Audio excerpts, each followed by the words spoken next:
আসসালামু আলাইকুম। কিছু মানুষ আছে বেঁচে থাকার জন্য খায়, আবার কিছু মানুষ আছে খাওয়ার জন্যই বেঁচে থাকে। ঠিক একই রকমভাবে কিছু মানুষ আছে দুনিয়াতে আসে, খাবার দাবার খায়, ওয়াশরুমে যায়, বিয়ে শাদি করে, বাচ্চা পয়দা করে, তারপর আবার দুনিয়া থেকে চলেও যায়। এটা একটা সিস্টেম হয়ে গেছে। এটাই সিস্টেম ছিল না, এটা সিস্টেমের ভিতরে ঢুকে গেছে, সিস্টেমের ভিতরে হান্দাই গেছে। এটা একটা সিস্টেম হয়ে গেছে। কিন্তু মুসলিম উম্মাহ তো এরকম হওয়ার কথা ছিল না। মুসলিম উম্মাহ তো এরকম হওয়ার কথা ছিল না। এটা তো মুসলিম উম্মার শিক্ষা না।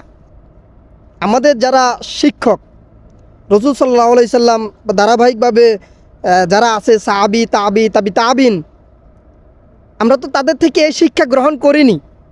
এটা তো ইসলামিক শিক্ষা না। আমরা কেন সিস্টেমের ভিতরে ঢুকে গেছি?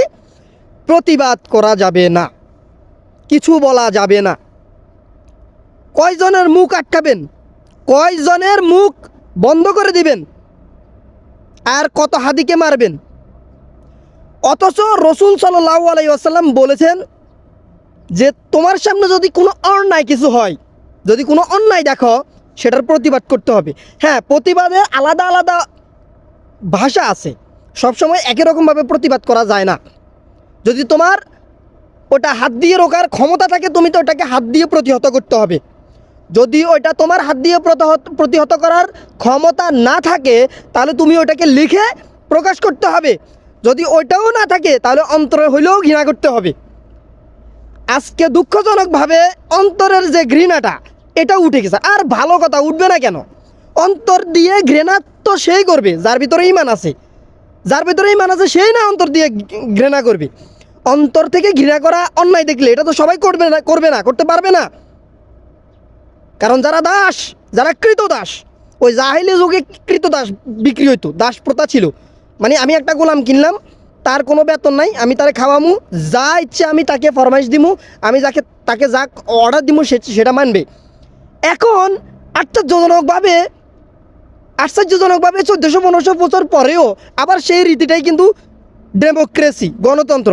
আপনি দেখেন যারা গণতান্ত্রিক রাজনীতি করে, তারা কোনো না কোনোভাবে কোনো না কোনো নেতা, কোনো না কোনো নেত্রী, কোনো না কোনো হুজুর সাহেবের দাস, কৃতদাস। হায় হায়, কি হয়েছে?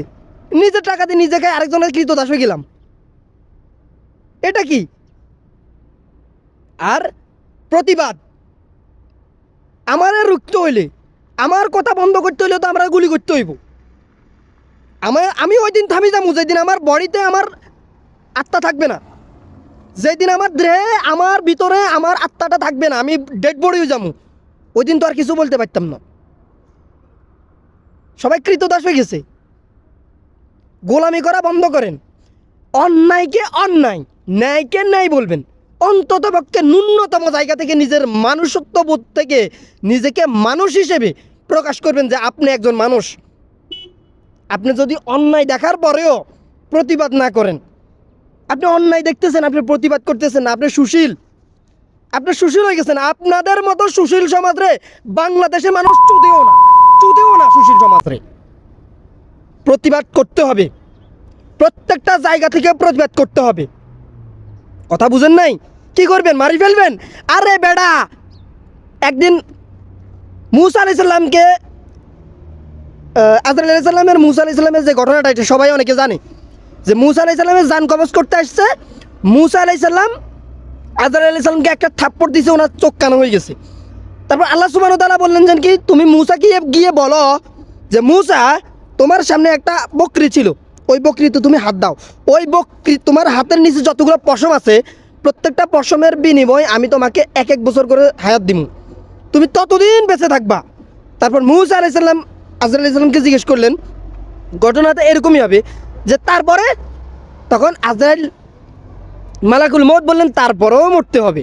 তো সুতরাং মরতে যেহেতু হবে, কুত্তা বিলার মতো কেন মরবো? বীরের মতো মরতে হবে। কারো গোলামি করে, কারো দাসত্ব করে, কারো পা চেটে, কারো লাঠি চুষে মরার কোনো ইচ্ছা নাই। বীরের মতো মরতে হবে। বীর ইমানের অনেকগুলো স্তর আছে, যে সর্বনিম্ন স্তর হচ্ছে রাস্তা থেকে কোনো একটা জিনিস সরাই দেওয়া, প্রতিবাদ করা, ঘৃণা করা, খারাপকে খারাপ বলা। আপনার নেতা, আপনার নেত্রী, আপনার হুজুর যদি অন্যায় করে সেটাকে অন্যায় বলবেন।